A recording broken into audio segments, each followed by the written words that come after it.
Hello नमस्कार good morning सुप्रभात मेरे दोस्तों। मैं आपका दोस्त आपका भाई अपने इस YouTube चैनल पर आप सभी का स्वागत करता हूं। और जैसा कि हमारा टॉपिक चल रहा है टेंस, जिस टेंस के अंदर आपने प्रेजेंट टेंस के 4 पार्ट देखे, present indefinite, present continuous, present perfect और प्रेजेंट परफेक्ट कंटिन्यूअस। उसी श्रृंखला को आगे बढ़ाते हुए हम अभी हमारे पास्ट टेंस के अंदर चलते हैं और पास्ट के भी जिस तरीके से 4 पार्ट्स हमने पढ़े थे वैसे ही पास्ट के भी हमें 4 पार्ट्स पढ़ने हैं। और पहला जो पार्ट आया उस पार्ट का नाम है पास्ट इंडेफिनिट टेंस। इस पास्ट इंडेफिनिट टेंस की अगर बात की जाए तो हम वैसे ही जिस तरीके से प्रेजेंट टेंस के अंदर हमने सीरियल वाइज पढ़ा था वैसे ही इस पास्ट टेंस के अंदर भी पढ़ेंगे। और सबसे पहले आज मैं इस पास्ट इंडेफिनिट टेंस की आपको पहचान अगर बताऊं तो इसकी पहचान होती है ता था, ती थी, ते थे, या, ये या फिर ये इस तरीके की साउंड अगर किसी भी हिंदी सेंटेंस के लास्ट में आपको मिलती है तो पक्का यकीन कर लेना दिया गया जो सेंटेंस है वो पास्ट इंडेफिनिट टेंस का है। फिर इसके बाद में इसकी एडवर्ब की अगर बात की जाए तो एडवर्ब के अंदर इसमें आपको कुछ एक वर्ड याद रखने पड़ेंगे जिसके अंदर येस्टरडे, लास्ट, द प्रीवियस और अगो। और यहाँ पे आप देखिएगा यहाँ इस लास्ट और द प्रीवियस के बाद में मैंने छोटा सा ब्लैंक दिया है और इस ब्लैंक का मतलब ये हुआ कि यहाँ पे भी और यहाँ पे भी कोई भी वर्ड जोड़ करके दे सकता है, जैसे last hour, last day, last week, last month, last year. इसी तरीके से यहाँ द प्रीवियस के साथ में भी the previous day, the previous week, the previous month, the previous year, इस तरीके के वर्ड जोड़ करके दे सकता है। और एक एडवर्ब आपको यहाँ पे याद रखनी है एगो। तो इस तरीके से यस्टरडे, लास्ट, द प्रीवियस और अगो, ये चारों की चारों जो एडवर्ब हैं ये किस टेंस के बारे में बताएंगे हमें? पास्ट इंडेफिनिट टेंस के बारे में। फिर इसके बाद में इसकी हेल्पिंग वर्ब का अगर जिक्र करें तो ये हेल्पिंग वर्ब क्या होती है? यहाँ पे डिड जो कि डू की सेकंड फॉर्म होती है। और मेन जो वर्ब आती है वो मेन वर्ब यहाँ पे हमेशा कौन सी फॉर्म आएगी? वर्ब की सेकंड फॉर्म। लेकिन याद रखिएगा जिस तरीके से मैंने आपको प्रेजेंट इंडेफिनिट टेंस के अंदर बताया था कि जब भी किसी सेंटेंस के अंदर डू और डज ये अगर काम में ले लिए जाएं तो उसके बाद में आने वाली जो वर्ब होती है उसकी हमेशा फर्स्ट फॉर्म ही होती है। तो यहाँ पे भी इस टेंस के अंदर भी जिस किसी सेंटेंस के अंदर अगर हेल्पिंग वर्ब डिड काम में ले ली जाए तो इसके बाद में आने वाली जो मेन वर्ब होगी वो मेन वर्ब हमेशा फर्स्ट फॉर्म ही होगी। लेकिन अगर अफर्मेटिव आप सेंटेंस बनाते हैं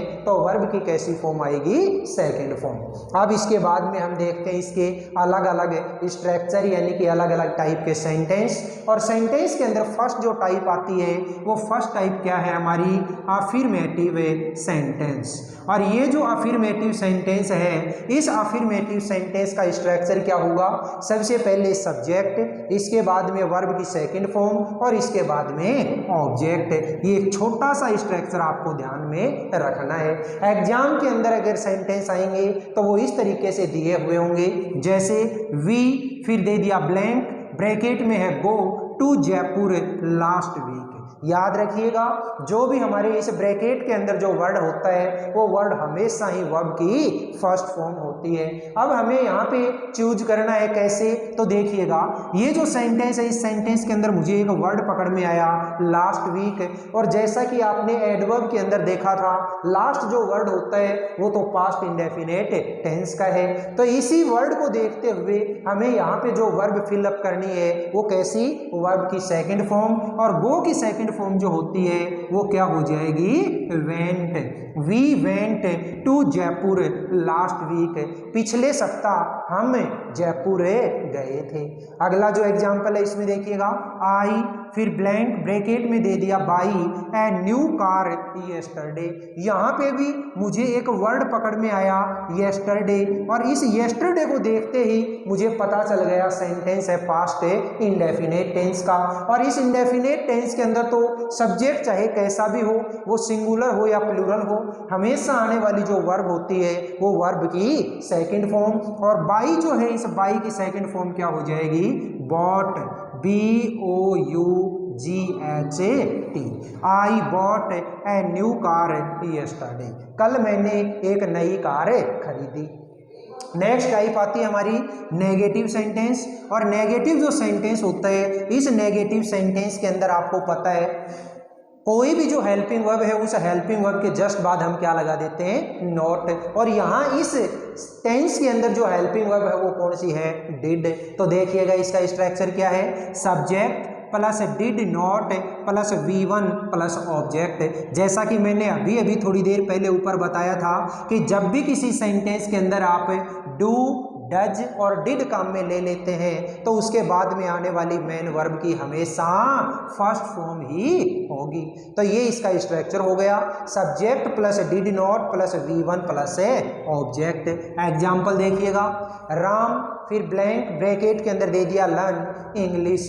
तो यहाँ पे जो सेंटेंस है, इस सेंटेंस के अंदर मुझे तो सब्जेक्ट दिया हुआ है, केवल वर्ब फिलअप करनी है, और वर्ब फिलअप करूंगा तो उसके लिए क्या आएगी, हेल्पिंग वर्ब है डिड नॉट, क्योंकि सेंटेंस मेरा किस टाइप का है, नेगेटिव सेंटेंस है। तो देखिएगा, राम डिड नॉट, और मेन जो वर्ब होती है उस मेन वर्ब की फर्स्ट फॉर्म ही आएगी, ये एज इट इज यहाँ पे लिख दी जाएगी, Ram did not learn English.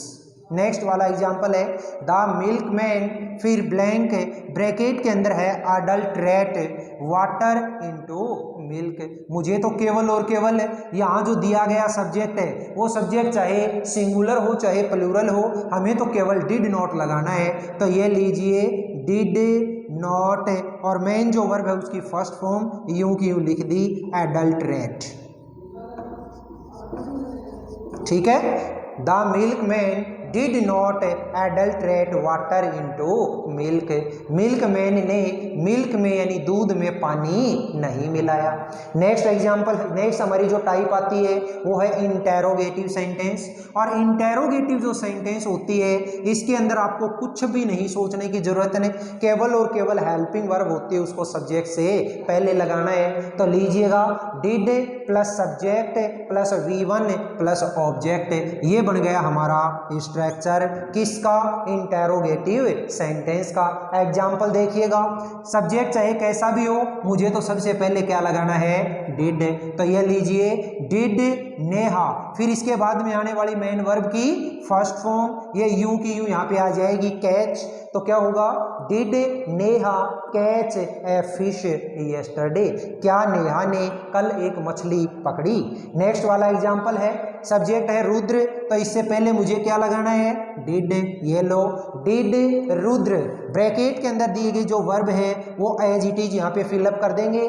तो did Rudra right A novel the previous month, क्या पिछले मंथ में, पिछले महीने में रुद्र ने एक नॉवेल, एक उपन्यास लिखा।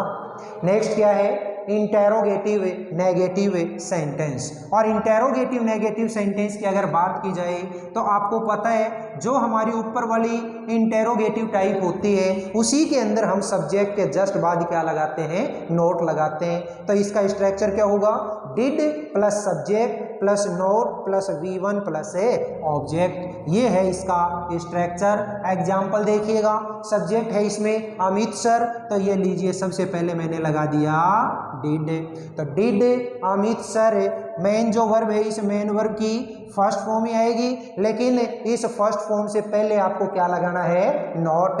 ये लीजिए नॉट गिव, क्या हो जाएगा, did Amit sir not give any order to me, क्या अमित सर ने मुझे कोई ऑर्डर नहीं दिया।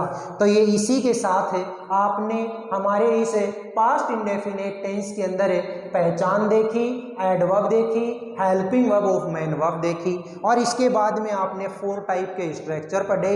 मेन जो एग्जाम के अंदर आपके सेंटेंस आएंगे ये बिल्कुल सेम टू सेम जिस तरीके से यहाँ पे आपको एग्जाम्पल दे रखे हैं इसी टाइप के आपको एग्जाम्पल देखने को मिलेंगे। तो इसी के साथ में आप ज़्यादा से ज़्यादा इस वीडियो को बार बार देखते रहिएगा और हमारे इस चैनल को सब्सक्राइब कीजिए, वीडियो को ज़्यादा से ज़्यादा लाइक और शेयर कीजिएगा, और कमेंट बॉक्स के अंदर आप आप ज़्यादा से ज़्यादा कमेंट ज़रूर कीजिएगा। कुछ एक ऐसे भाई बहन जो हमारे इस पिलानी क्षेत्र के आसपास में रहने वाले हैं, उनके लिए हमने इसी पिलानी के अंदर LLTC नाम से ट्यूशन सेंटर खोल रखा है, जिसका पूरा नाम है लाइफ लाइन ट्यूशन सेंटर, जो कि पिलानी में हीरो एजेंसी के जस्ट सामने है। आप वहां भी संपर्क कर सकते हैं। तो ज़्यादा से ज़्यादा इस वीडियो को देखिएगा और लाइक और शेयर जरूर कीजिएगा। Thank you, have a nice day.